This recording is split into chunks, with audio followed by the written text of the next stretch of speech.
trouxe aqui um prefácio de um livro, o prefácio é da Ana Canosa, que também é uma psicóloga e sexóloga, tá? Falando sobre a menopausa, que é um fenômeno exclusivo da vida da mulher, marcado por uma transição profunda e inevitável que impacta não apenas o corpo, mas também as emoções e a maneira como a mulher se vê e é vista na sociedade, né?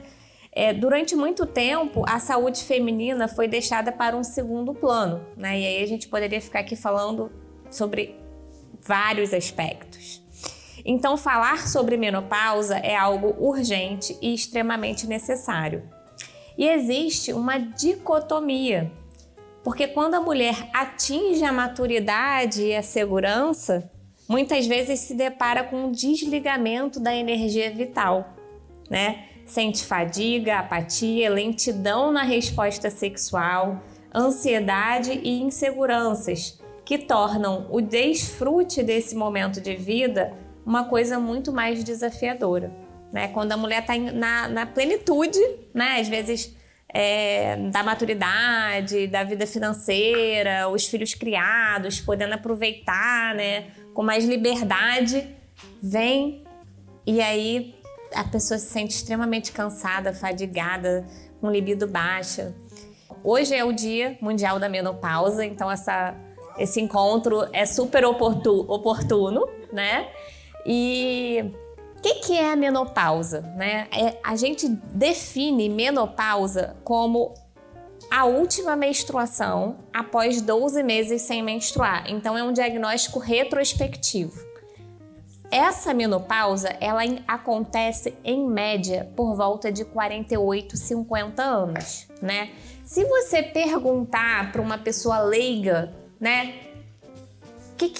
Como é que é a menopausa? O que é? A pessoa vai falar, não menstrua mais. Então, assim, o fato da menstruação é uma coisa muito óbvia, né? No senso comum da população.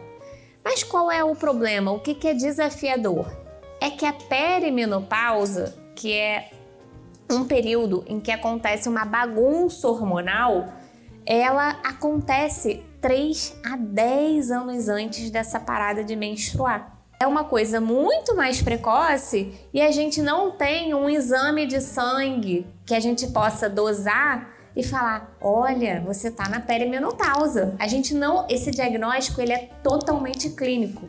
Então a gente precisa conversar com a paciente, acolher, entender o que está acontecendo para a gente conseguir fechar. Isso é um desafio, né? Porque assim, qual é o outro clássico, né? Os calores, as ondas, os fogachos. Mas os sintomas não acontecem de forma linear. Então, fazer esse diagnóstico numa fase mais precoce para devolver qualidade de vida é muito importante, mas ao mesmo tempo bastante desafiador, tá? A mulher, ela produz nos ovários dois hormônios principais, né, que são o estrogênio e a progesterona, e também testosterona. A testosterona ela é produzida também em alguns outros setores, tipo na adrenal, mas a principal produção na mulher é no ovário. E aí, a gente já nasce, né, com uma quantidade pré-determinada ali de óvulos, né, tem um saquinho, né, diferente dos homens que vão produzindo isso ao longo da vida, e a mulher nasce ali com uma quantidade pré-determinada de óvulos e vai menstruando, e esses óvulos vão sendo gastos, né, e aí quando começa a entrar nessa fase da perimenopausa, começa um declínio, né, da produção de estrogênio e de progesterona, que são os dois hormônios femininos principais. E aí, devido a esse declínio, começam a aparecer os principais sintomas, né? Como eu falei, os mais clássicos são calores, que são os fogachos, tem alteração de humor, como irritabilidade, maior chance de ter depressão, ansiedade, cansaço, fadiga, falta de energia, ressecamento vaginal, incontinência urinária, Fala para elas o primeiro, que é mais comum, que as pessoas demoram, que é insônia, alteração do sono. Insônia também acontece. As unhas ficam quebradiças, os cabelos caem, a pele parece que, né, derrete. É um terror. Então, assim, a pessoa simplesmente chega... A memória, né, brain fog, você fica meio desligado. A mulher chega no consultório e fala: eu não me reconheço mais, eu não sei o que está acontecendo comigo, parece que eu não sou mais eu. Eu não estou me sentindo eu mesma. Eu ainda não passei, né? Stephanie, e aí você chega num consultório de um profissional que às vezes ele não tem atenção, ele não consegue ter uma escuta ativa para esse sintoma, ele vai falar assim: é normal uma mulher de 40 anos ser cansada. É normal. Você faz muita coisa. Você faz muita coisa. Você tem filho pequeno. Você tá estressada. Então, isso não é muito claro para tudo quanto é profissional. Exatamente. A identificação desses sintomas. A gente precisa estar com ouvidos de ouvir, né? O profissional, para poder ter atenção e conseguir, opa, será que ela já não está nessa perimenopausa e aí eu não vou ter exame nenhum para poder diagnosticar? Bom, algumas coisas são básicas que a gente sempre tem que tentar ajustar. Você tem que ver se a pessoa está bebendo água em quantidade suficiente, como é que está a noite de sono, se a pessoa não tem nada orgânico para aquilo. Então, assim, vai fazer exame de sangue, vai excluir anemia, vai excluir diabetes, doenças de tireoide.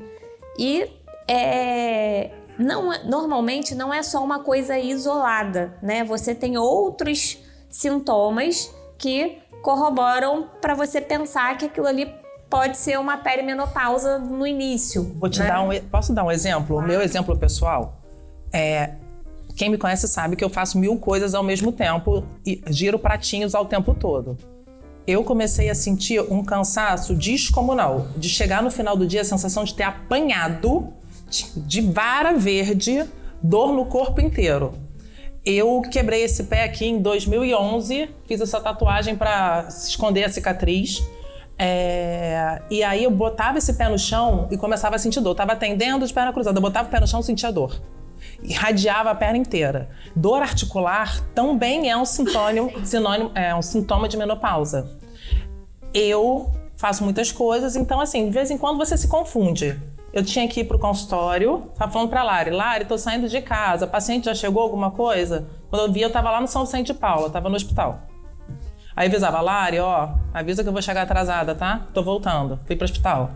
Eu comecei a fazer coisas, são vários sintomas. Porque você tá fazendo muita coisa. Você vai chegar no burnout. Porque sei lá o quê. As pessoas vão pensando que é da vida corrida. Então, assim, você tem que ter um olhar atento e nunca vem sozinho. O auge, se eu fechar o olhinho aqui, eu durmo plenamente. Mas teve um dia que meu marido chegou e falou assim: você não vai dormir? Eu falei: não tô com sono. Mexendo no celular. O não tô com sono foi tipo assim, cara, era óbvio que eu tava no climatério, mas nem eu percebi. Sabe? As pessoas que trabalham comigo, as pessoas que convivem comigo, que são da área, não perceberam. Bom, então, gente, se o problema é que os hormônios começaram a ser produzidos em menores quantidades, então vamos dar hormônio, vamos fazer a reposição hormonal para poder resolver o problema, né? Parece uma solução muito óbvia. E aí começou a se fazer isso, lá em 1900 antigamente, só que eles usavam estrogênios que eles tiravam da urina da égua prenha, né? Então a gente tinha os estrogênios equinos conjugados, umas doses cavalares, progestágenos totalmente, literalmente, né, cavalares, progestágenos totalmente sintéticos, e não sabia fazer uma seleção de para quem era seguro, qual era o perfil daquela mulher. Então, assim, pegava mulheres de 65, de 70, de 70 e poucos anos e começavam a reposição hormonal. Não tinham critérios, né? Porque não tinha conhecimento. E aí, mais ou menos em 2022, foi publicado um estudo norte-americano chamado WHI, que fez uma análise de 180 mil mulheres, então assim, um N, né, que a gente chama, uma quantidade de participantes muito robusta, né? Imagina você pegar 180 mil mulheres e botarem para serem estudadas, então é uma coisa muito significativa. E aí foi um balde de água fria, porque viu que esse estudo falou que a reposição hormonal estava relacionada a aumento de câncer de mama e a infarto e AVC. Stephanie, só lembrando, foi em 2002 esse estudo, e não em 2022. Veio com capa, né? Assim, traídas pela medicina. Porque o que era vendido como a melhor coisa do mundo, né? A reposição hormonal, as mulheres começavam a ter de novo a vitalidade, começou a ter relação com câncer de mama, com infarto e com AVC. E aí começou a tendência que a gente vê ainda um pouco hoje, dos médicos mais velhos e os mastologistas e, enfim, quem assim não realmente se atualiza, demonizar a reposição hormonal. Olha, câncer, olha, cuidado, você pode infartar. E, graças a Deus, a medicina foi evoluindo, novas medicações, mais estudos. E aí hoje, o que a gente tem, né? A gente tem que fazer reposição hormonal para a mulher que tem prejuízo da qualidade de vida, né? Então, assim, as sortudas que não sentem nada não obrigatoriamente precisam fazer. Então, assim, eu só vou tratar a mulher que tem impacto na qualidade de vida por conta desses sintomas, que são muito desagradáveis. Mas se a mulher não tem nada, eu não preciso fazer, né? E se a mulher tem ali o perfil, né? E vou escolher vias de administração e hormônios melhores. Então, vamos lá. Primeiro, eu vou sempre pedir exames, né, de mamografia, de ultrassom de mama, para poder ver se aquela mulher ela não tem nenhuma contraindicação à terapia de reposição hormonal, tá? E vou escolher vias melhores de administração, né? O que a gente tem hoje? A gente tem comprimido, tem em gel, são os que eu mais uso, tem adesivo. Então, assim, a gente consegue oferecer para essa mulher opções de tratamento bem seguras. A gente tem hoje progesteronas muito parecidas com a que o ovário deixou de produzir, tá? E em relação aos riscos que o WHI apontou, né? Primeiro, risco de câncer de mama. Vamos fazer uma análise aqui do risco de câncer da população geral. Gente, câncer de mama é o câncer mais comum das mulheres, com ou sem hormônios. Então, isso é um dado que todo mundo precisa ter em mente. Né? O fato de você ser mulher, você já tem um risco aumentado de câncer de mama. Ponto. Aí eu vou analisar o quanto o câncer de mama aumenta pelo fato da mulher fazer a reposição hormonal. E esse dado é muito pequeno, é 1 em cada 1000. Eu preciso tratar 1000 mulheres para que eu tenha um caso a mais de câncer de mama. Tá? Ele não é 0. E isso, ainda assim, é muito minimizado quando você escolhe progesteronas naturais, como a progesterona natural micronizada ou a dihidrogesterona, que é o do Faston.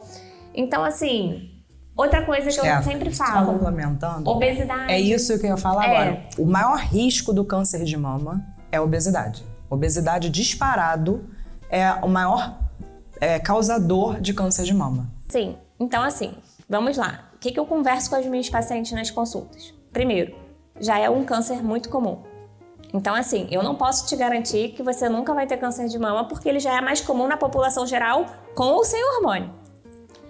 Segundo, existem fatores que você pode e tem que controlar para você minimizar o seu risco de câncer de mama, que é obesidade, sedentarismo, tabagismo. Então, assim, o que você pode mudar? Você pode começar um programa de emagrecimento para você ficar num peso adequado, você pode parar de fumar, você pode começar uma atividade física. Isso por si só são fatores protetores e que você pode mudar.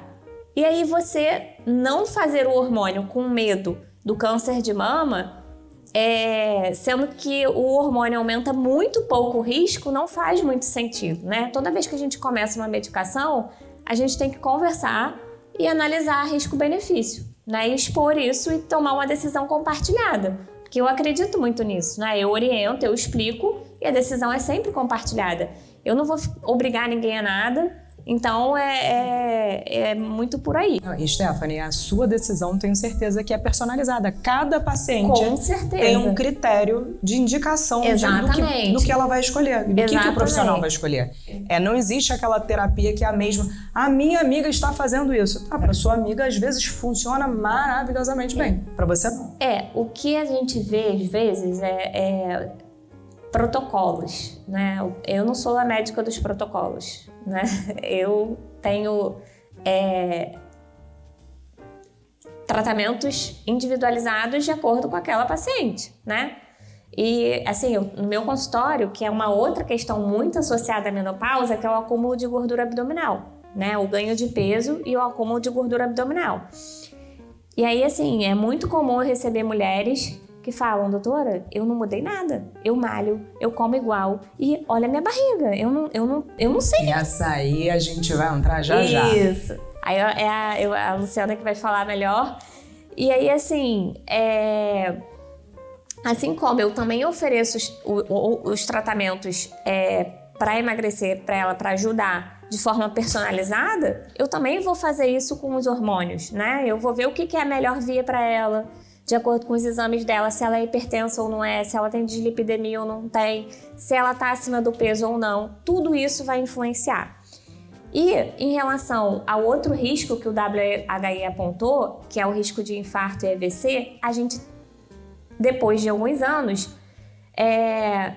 descobriu uma situação chamada janela de oportunidade, tá? Então, eu tenho muita segurança em começar a reposição hormonal, porque o estrogênio ele é protetor para os vasos sanguíneos até 10 anos após a menopausa. Após esse período, eu tenho que conseguir estratificar o risco dessa mulher de forma muito segura. Então, assim, vamos supor, a mulher entrou na menopausa precoce com 45 anos e aí chega para mim com 56. Ela tá fora da janela, já passou mais de 10 anos, teoricamente eu não poderia começar. Mas a mulher tem muito sintoma, tem muita queixa, tem muito fogacho, acorda a noite toda, coloca cobertor, bota, tira, põe. Aí não dorme direito, aí no outro dia não é ninguém, não produz, não tem drive para ir pra academia porque não dormiu bem. Eu vou negar a reposição de cara? Não, eu vou explicar que nessa fase o risco é maior e que aí a gente vai precisar solicitar exames, né? Por exemplo, uma angiotomografia de coronária para a gente ver qual é o real risco cardiovascular dela, estratificar isso de forma mais detalhada e, de novo, decisão compartilhada, né? Porque eu sei que dentro da janela esse risco é mínimo, inclusive é protetor. E a gente também, gente, sempre tem que pensar nos riscos do não tratamento, né? O que eu tô deixando de oferecer para essa mulher por não tratar? Então, eu preciso explicar isso para ela também. Porque o risco do tratamento é muito evidente, né? Câncer de mama, infarto, AVC. Então, isso está muito em alta. Mas e o risco de não tratar, né? O estrogênio, ele é um hormônio que ele é trófico para o nosso osso. Eu sempre converso com as pacientes e elas ficam assim, doutora, a gente não tem o mesmo esqueleto desde que nasce. O osso é um tecido vivo, né? Em média, a cada 120 dias, a gente troca todo o nosso osso do nosso corpo. Ele vai sendo absorvido e formado, absorvido e formado. Existe um processo que a gente chama de remodelamento ósseo, né? E o estrogênio, ele é um grande hormônio que promove essa formação do osso. quando a mulher entra na menopausa, o osso enfraquece. Por isso que é muito comum a gente ouvir aquela história que a vovó caiu e fraturou o fêmur. E muitas vezes fratura e cai, não o contrário, né? O osso quebra primeiro e depois ela cai, né? Então, assim, eu não tratar, principalmente numa mulher que entra na menopausa muito cedo, com 45, com 50 anos, é quase que dá para ela a sentença de ter uma osteoporose. Então, assim, quem tem osteopenia, eu não dou só cálcio e vitamina D. Eu obrigatoriamente tenho que falar para aquela mulher, você tem que fazer exercício contra a resistência. E aí, caminhada não vale, né? Eu tenho que fazer pilates, eu tenho que pegar peso, eu tenho que fazer... Exatamente.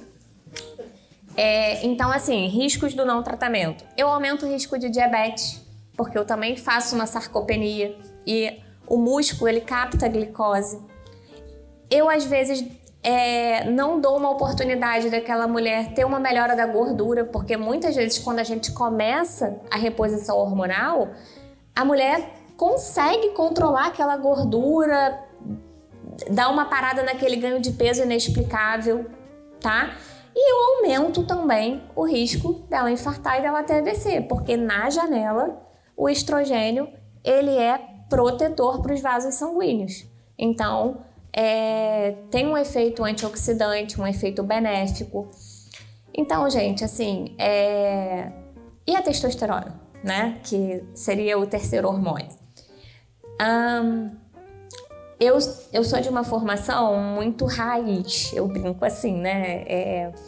Eu fiz endócrino na UFRJ e, assim, lá na residência, a gente não tem muita simpatia por testosterona. Só que a vida é diferente, né? Na prática do consultório, a gente, quando sai, a gente sai cru, né? Eu acho que todo mundo aqui meio que vive isso em qualquer área do trabalho. E quando a gente vai para a vida, a gente exige que a gente, né, abra os olhos e amplie a mente. O que eu vejo? Muitas vezes a gente precisa associar testosterona, tá? Para a mulher, para ajudar principalmente na questão da libido, tá? Mas sempre eu preciso estrogenizar primeiro. Eu não posso dar testosterona para uma mulher que não faça estrogênio, não faz sentido, tá? E aí, assim, o que eu vejo? A mulher com testosterona, ela melhora a libido, ela melhora a fadiga, melhora a disposição, melhora o drive pro exercício. Doutora, eu vou ficar cheia de espinha, eu vou ficar careca, eu vou ficar peluda? Não, tá? A diferença entre o remédio e o veneno é a dose, né? Aqui no Brasil, a gente não tem formulação de testosterona para as mulheres numa farmácia normal, né? Uma farmácia de alopatia. A gente só consegue fazer de forma manipulada porque a dose ela tem que ser muito menor do que para os homens. Então, assim, dose para homem de testosterona em gel gira em torno de 50 miligramas por dia. Na mulher, ela vai muito bem obrigada com 2, 3 miligramas. Então, assim, é uma dose infinitamente melhor, que não traz esses efeitos de masculinização, tá? Mas precisa ser manipulada. E avaliar, né, a cada consulta, o que trouxe benefício, o que precisa melhorar. Junto com a reposição hormonal, ter uma alimentação balanceada, fazer atividade física, se hidratar, se precisar de terapia, fazer terapia, porque são coisas que se complementam, né? Não adianta você também... as pessoas às vezes querem o remédio para tudo, porque é mais fácil você tomar um remédio e pum, problema resolvido, né? E eu falo, gente, nem tudo na vida a gente consegue medicalizar. Isso aí é perfeito, porque tem algumas pacientes que viram e falam assim, eu tô na menopausa, quero chegar, vou medicar, você vai achar que uma medicação em uma consulta só, você vai resolver a menopausa inteira da mulher. Não, na menopausa você vai casar com o médico que estiver te tratando. Por quê? Principalmente no início, existe muito a variabilidade de dose. Você tem que ver se o paciente está respondendo, se ele não está respondendo. E aí, esse paciente tem que voltar com uma certa frequência no teu consultório. A gente, muitas das vezes, vê, eu fui naquele médico que não me passou isso, mas não deu certo para mim. tem que voltar nela, porque precisa fazer um ajuste de dose. A gente tem na medicina alopata hoje uma série de formulações, mas que às vezes você encontra um paciente que fica ali entre o meio. Fica no meio, que com uma dose só fica bem, fica mal, ainda precisa aumentar, mas com duas doses ela fica demais. Então você tem que achar um meio termo para tratar esse paciente da melhor forma possível. E o que eu vejo é a pessoa não entender o que é o manejo da menopausa e achar que um médico vai te dar aquela formulação certeira numa única consulta de uma única forma. Na vida. Na vida. Na verdade, não é que menopausa, é na vida, qualquer tratamento. É imediatismo. Não, eu fui, se eu não resolver em... É quanto tempo, doutora? 3 meses? Aí eu dou um sorriso, eu falo, não sei, né? Vamos ver. Porque é um acompanhamento, né? Não tenho como saber. Enfim, então assim, é tudo muito negligenciado. Se o paciente, a mulher, não correr atrás, tá lascado, entendeu? É triste, mas a gente tá aqui justamente para conscientizar. E aí vocês vão sair daqui, vocês vão conversar com amigas, com vizinhas, com irmã, com prima. E aí, aos pouquinhos, a informação vai sendo difundida e a gente vai conseguir uma revolução. Boa. Esse é o objetivo, sabe? A sua pergunta cai muito bem. Porque a gente vê muita informação na internet hoje em dia, que é desinformação, sabe? Que é uma fórmula de bolo, uma coisa mágica que não funciona para todo mundo, sabe? Imediata, que é tudo imediatista e que isso não é. Qual é o objetivo de hoje? Por que a gente está aqui? Por que eu criei esse projeto? Porque é muito comum as pacientes acharem que é normal, ficarem batendo de médico em médico que falam que é normal, que é isso mesmo, ou que não pode, porque senão vai ter câncer. Amedrontam as pacientes. 2. Desinformação, médicos desatualizados. E 3, sementinhas mesmo. Que vocês olhem com carinho para as pessoas ao seu redor e conversem com elas sobre o que vocês sentem. Porque também é muito ruim a gente falar, sabe, das nossas dores para as outras pessoas. Então, por que a gente começou perguntando para vocês? Por que vocês estavam aqui?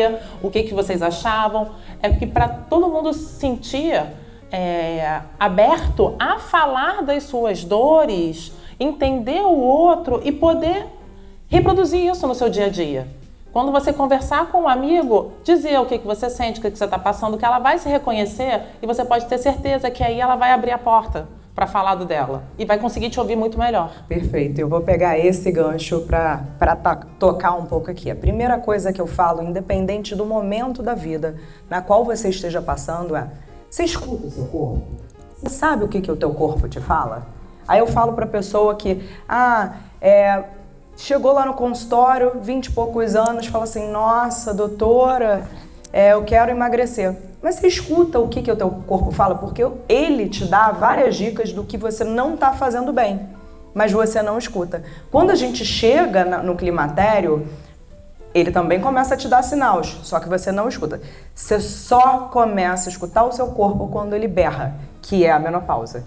Que aí você tem simplesmente uma janela de oportunidades de buscar ajuda e não foi fazer isso. Hoje, a gente tem um grande boom na medicina sobre tratamento da anti-obesidade, né? Como é que a gente combate a obesidade em qualquer momento da vida. Eu falo que é uma delícia ser endocrinologista em 2025. Não. E aí chega um momento que a gente quer fazer tudo que a gente viu para melhor lá atrás. A primeira coisa é um pilar da nutrologia e eu acho que os nutricionistas que estão aqui vão me falar, a gente tem que comer bem, tá? Se vocês olharem, a grande maioria das progesteronas hoje bioidênticas, elas foram descobertas de um tipo de inhame doméstico. Então, a gente tem os substratos dentro de uma boa alimentação. Eu tenho 4 grandes pilares que eu acho que embasam todo o meu consultório e eu acho que a gente tem que trazer aqui para essa conversa, porque senão eu vou falar que faz isso para não engordar, mas a gente tem que olhar de uma forma um pouco mais global. Primeiro, a alimentação é o maior pilar de tudo, você tem que comer bem, você tem que fazer melhores escolhas. Vou falar uma coisa para vocês, tem um estudo que fala que a média dos beliscos que a gente come durante o dia são 150 calorias. Então, cada vez que vocês botaram alguma coisa ali fora, tinha 150 calorias. Desculpa falar isso, tá? Não tem jeito. Isso aí. E aí, voltando agora um pouquinho, o segundo grande pilar é reserva muscular. A gente tem que gerar uma reserva muscular. Ao longo da minha vida inteira, eu sempre odiei academia. Sempre. Só que eu precisei fazer 1 ano de musculação para entender o real benefício que eu tive. E quando é que eu entendi isso? Por incrível que pareça, foi comparando um Rock in Rio com outro. Um Rock in Rio, eu tava destruída no dia seguinte, parecia que eu precisava ir para um CTI. 2 anos depois, fui num outro Rock in Rio, 2 anos mais velha, e no dia seguinte eu estava normal. Qual foi a diferença entre um Rock in Rio e o outro? Eu passei 2 anos indo para academia. 3 vezes na semana, aumentando a minha massa muscular, tá? E aí, isso vai me gerar uma velhice mais longa que a gente já conversou. Tudo que a gente tem de estudo hoje fala, quanto mais massa muscular eu tiver, melhor vai ser o meu envelhecimento e menor a chance de demência, por exemplo. Então, não é só a gente ter dinheiro para pagar do cuidador, a gente tem que ter músculo para chegar são na nossa velhice. Autonomia, né, Luciana? Autonomia, com certeza. Sentar, levantar, não precisar que ninguém te ajude a limpar o popô, isso ajuda bastante. O terceiro grande pilar, eu falo que é o pilar emocional, que foi um pouco do que a gente começou a conversar aqui. Não adianta eu estar procurando um corpo de Graciane, tá lá, ali, mas a cabeça tá bagunçada. Eu não entender o que eu quero, qual é o meu propósito, o que me move. Não à toa, uma das últimas perguntas que eu tenho no consultório, eu pergunto o que é que dá prazer na vida para as pessoas. E as pessoas têm uma grande dificuldade, mas eu já começo perguntando assim, ó, o que te dá prazer, mas não pode ser Netflix, não pode ser sexo, não pode ser comida e não pode ser álcool. Aí a pessoa fala assim, doutora, eu não sei, você tirou tudo. E é justamente isso que eu pergunto, como tá, quem é você, o que você gosta, o que você vai fazer. O último pilar é o sono.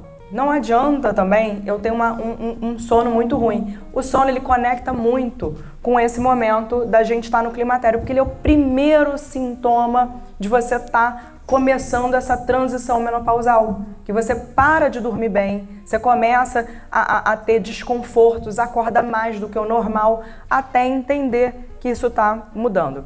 O que eu queria trazer para vocês aqui? A menopausa, ela faz, por conta do estrogênio, ela muda não só o seu metabolismo, a queda do estrogênio, ela também reduz a sua taxa metabólica. A taxa metabólica é o que faz a gente gastar caloria. Então, ele dá uma freada. A segunda coisa que ele faz ele diminui o seu ganho de massa muscular. Por isso que a gente também precisa repor. O terceiro grande ponto ele muda onde você vai depositar a gordura no seu corpo. A gente tem ao longo da vida, na mulher, umas deposições muito específicas, que é em quadril. Ela muda, ele é safado na menopausa. O estrogênio vai, tira e bota tudo na barriga. E é aquela barriga que você não consegue perder de jeito nenhum. Você tá que nem uma louca, malhando, fazendo abdominal e não consegue perder. E aí você vê que é uma alteração do padrão dessa deposição de estrogênio. E aí você não aproveitou a tua janela de reposição, de oportunidade, o que você vai acontecer? Você tem mais gordura abdominal e aí você ainda tem um maior risco cardiovascular. Quando a gente fala de reposição hormonal, a gente tem que hoje ser um pouco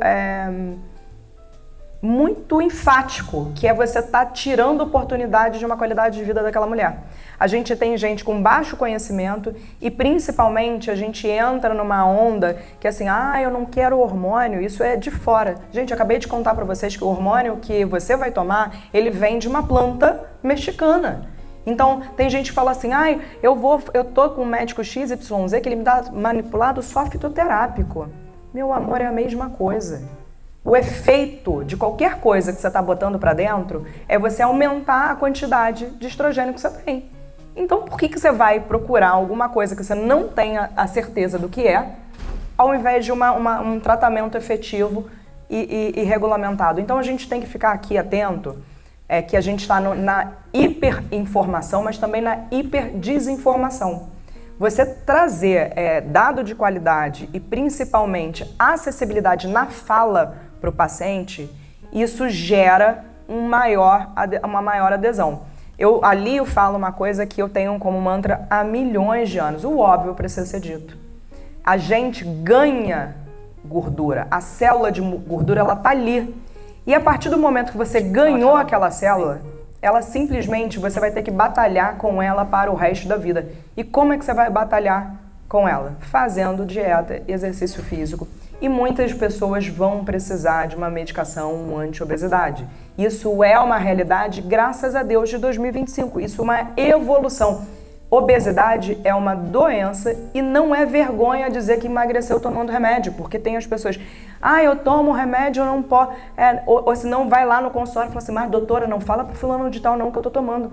Eu não vou falar, mas é ridículo você achar que você se cuidar é algum tipo de vergonha. Uma coisa que a gente precisa fazer também com foco na nossa família é cuidar das nossas crianças. Lembrando que as células de gordura são formadas até os 5 anos, teoricamente, o nosso padrão gorduroso. Então a gente tem que ensinar nossas criancinhas a comer, né? Não é deixar comer besteira porque é bonitinho, é legal, que vai chorar. Porque a criancinha obesa é bonitinha, não, mas ela vai levar essa sofrência pro resto da vida. Não é saudável. A única criança que é saudável, gordinha, é o bebê que mama no peito. É o único. Depois, não. E a criança obesa é um reflexo dos pais negligentes. São pais que não comem direito. Então, eles estão replicando em casa, eles estão comendo o que você come. A gente já tem até estudos mostrando que os tratamentos para obesidade, eles são sinérgicos com o tratamento da menopausa. Então, assim, não tem problema nenhum associar, pelo contrário, a mulher só tem a ganhar. Não é perigoso, não faz mal, né? Então, e são coisas que andam juntas, então o tratamento tem que caminhar junto também. Com quantos anos a sua mãe teve diagnóstico de câncer de mama? Com quantos anos? Então, o câncer é uma doença de pessoas mais velhas. Por quê? Existe uma falha na correção, assim como a gente vai ficando mais cansado, os mecanismos de correção também. Então, o que a gente considera fator de risco é câncer em pessoas jovens, abaixo de 50 anos. O fato da sua mãe ter tido um diagnóstico aos 65 não confere aumento do risco nenhum para você.